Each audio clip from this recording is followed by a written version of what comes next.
Hello বন্ধুরা, welcome to my channel. আমার চ্যানেলে তোমাদের সবাইকে স্বাগত। দেখো, আজকে টাইটেল আর থাম্বনেল দেখে তো তোমরা বুঝতেই পেরেছো কী নিয়ে ভিডিওটা হতে চলেছে। তো আমার চুলটা দেখে নাও। আমি চুলটাই কিন্তু শ্যাম্পু করে শুকিয়ে নিয়েছি। শ্যাম্পুটা আমি আগের দিন করেছিলাম। তো চুলটার অবস্থা খুব রুক্ষ সূক্ষ্ম হয়ে গেছে। তো চুলটা খুবই বাজে লাগছে। তো আমি ঠিক করেছি হেয়ার স্পা করব বাড়িতেই। তো দেখো, বাড়িতে ঘরোয়া উপায়ে কিভাবে হেয়ার স্পা করা যায় সেগুলোই তোমাদের সাথে শেয়ার করছি। প্রথমে একটা চিরুনি নিলাম। চিরুনি নিয়ে চিরুনিটাতে চুলটার জটটা ছাড়িয়ে নিলাম। আর চুলটা তেল লাগানোটা কিন্তু খুব দরকার, সেই জন্য চুলে হালকা তেল লাগিয়ে নিলাম। আর এরকম করে তেলটা ভালো করে সারা চুলে মাসাজ করে নিলাম। তো তোমরা দেখো, এইভাবেই কিন্তু চুলে তেলটা লাগাতে হবে। তোমরা যে তেল ইউজ করো তোমরা সেই তেলই ইউজ করবে।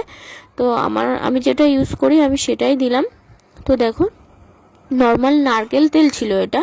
তো তোমরা যে ইউজ করো সেটাই দিও। আমি নারকেল তেলটা দিয়ে চুলটায় ভালো করে মাসাজ করে নিচ্ছি, যাতে আর চুলে কিন্তু তেলটা খুব ভীষণ প্রয়োজন। তো আমরা এখন কি করি, যে চুলে তেলটা লাগাই না। অনেকে আছে যারা হলো শুধু শ্যাম্পু করে রেখে দিই, কন্ডিশনার এইসব ব্যবহার করি, কিন্তু চুলে তেলটা লাগাই না। কিন্তু চুলের জন্য তেলটা ভীষণ দরকার। তোমরা তেলটা লাগাবে, লাগিয়ে শ্যাম্পু করে ফেলবে তবু ভালো, তবু কিন্তু চুলের তেলটা ভীষণ প্রয়োজন। তো দেখো, তেল না দেওয়ার জন্যই কিন্তু চুলগুলো রুক্ষ সূক্ষ্ম হয়ে যায়, জট হয়ে যায়। তো দেখো, তেল দিলাম, ভালো করে তেল দিয়ে নিচ্ছি মাসাজ করে। তোমাদের সামনেই কিন্তু আমি তেলটা পুরোটাই দিচ্ছি। দেখো, এইভাবে ভালো করে চুলটাই সম্পূর্ণ চুলে তেলটা লাগিয়ে দিতে হবে। তো চুলে তেলটা লাগানোর পর আমার চুলটা কিন্তু তোমাদের প্রথমে দেখিয়েছি কিভাবে রুক্ষ সূক্ষ্ম হয়ে গেছে। তো ভালো করে তেল লাগাচ্ছি, অনেকটাই তেলটা মাসাজ করে নিচ্ছি সারা চুলে এবং সারা মাথায়। হেয়ার স্পার প্রথম স্টেপ হলো চুলে তেল লাগানো। যে কোনো তেলই হোক, চুলে একটু তেল লাগিয়ে নিতে হবে। তো দেখো, চুলটা এই পর্যায়ে এসছে। চুলটা কিন্তু খুবই রুক্ষ সূক্ষ্ম হয়ে গেছে। তো সেই জন্যই এটা করা আর কি। তো চুলটায় তেলটা লাগিয়ে এইভাবে শক্ত করে চুলটা বেঁধে রাখতে হবে 1 ঘন্টা মতো। তারপরে চলে আসলাম হেয়ার স্পার ক্রিমটা রেডি করার জন্য। তো দেখো, অ্যালোভেরার গাছ থেকে অ্যালোভেরা কাটছি। এখানে গাছের অ্যালোভেরাটাই আমি ইউজ করব। তোমরা চাইলে কেনা অ্যালোভেরাটাও ইউজ করতে পারো। তো কেনা অ্যালোভেরার থেকে না, গাছের অ্যালোভেরার থেকে জেলটা বার করে নেওয়াটা খুব বেশি ভালো হয়। সেই জন্য আমি বলবো গাছের অ্যালোভেরাটাই নেওয়ার চেষ্টা করবে। যদি না পাও তবে কেনাটাও ব্যবহার করতে পারো। তো এখানে দেখো, অ্যালোভেরার থেকে এইভাবে চামচ দিয়ে আমি জেলটাকে বার করে নিচ্ছি। চামচ দিয়ে কেটে কেটে ঘষে ঘষে, মানে যেভাবে বার করছি এইভাবেই তোমরা জেলটা খুব সহজে বার করে নিতে পারো। এছাড়াও খোসাটা ছাড়িয়ে মিক্সিতে দিয়ে পেস্ট করে নিতে পারো। এখানে আমি মিক্সির ব্যবহার করিনি, সেই জন্য চামচ দিয়ে কেটে কেটে বার করে নিচ্ছি। তো দেখো কি দারুণ জেলটা বের হয়েছে। তো জেলের মধ্যে আমি দিচ্ছি টক দই। টক দই তোমরা যেরকম চুল সেরকম আন্দাজে নেবে। আমি 4 চামচ টক দই নিয়ে নিলাম। এখানে আমি নর্মাল বাজারের কেনা দইটাই আমি ব্যবহার করেছি। তারপরে এখানে দিচ্ছি আমি লেবুর রস। হাফ লেবু কেটে নিয়েছিলাম, পাতিলেবুর রস দিচ্ছি। তো দেখো কেমন হয়েছে দেখতে। আর এর মধ্যে আমি অ্যাড করব একটু হানি। আমি কিন্তু সবকিছু ঘরোয়া জিনিসই ব্যবহার করেছি, তোমাদের সাথে শেয়ার করছি।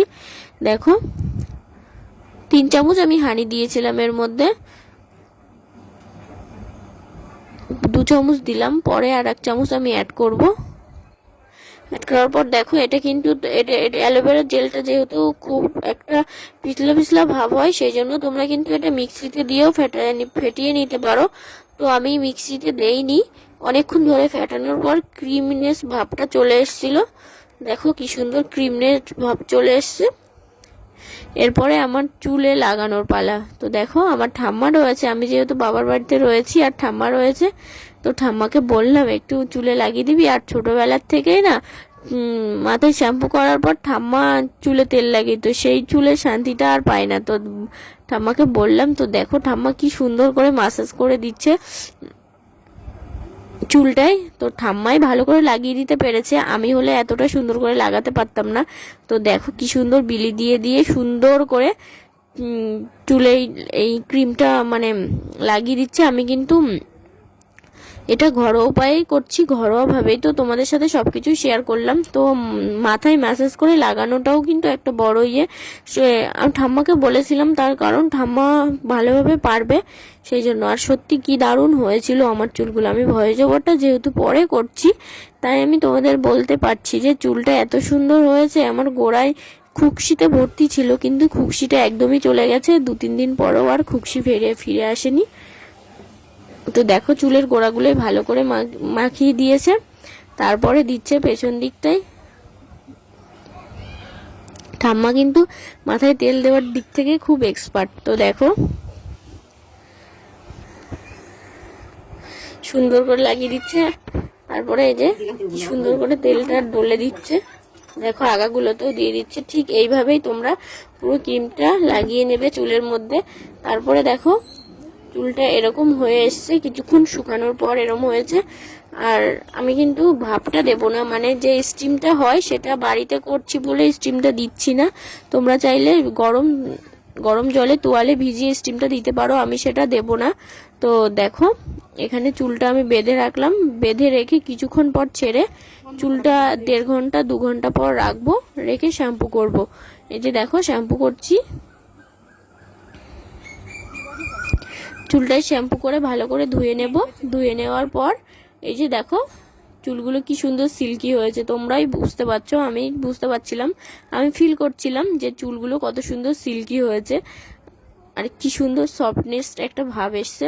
তো তোমরাও বাড়িতে কিন্তু এরকম করতে পারো। তো তোমাদের আজকের ভিডিওটা কেমন লাগলো অবশ্যই লাইক, কমেন্ট, শেয়ার, সাবস্ক্রাইব করে পাশে থেকো। তোমরাই দেখো চুলটা আগে পরে দুটো চুলই তোমাদের ছবি আমি শেয়ার করব, তোমরা সাথে থেকো। আর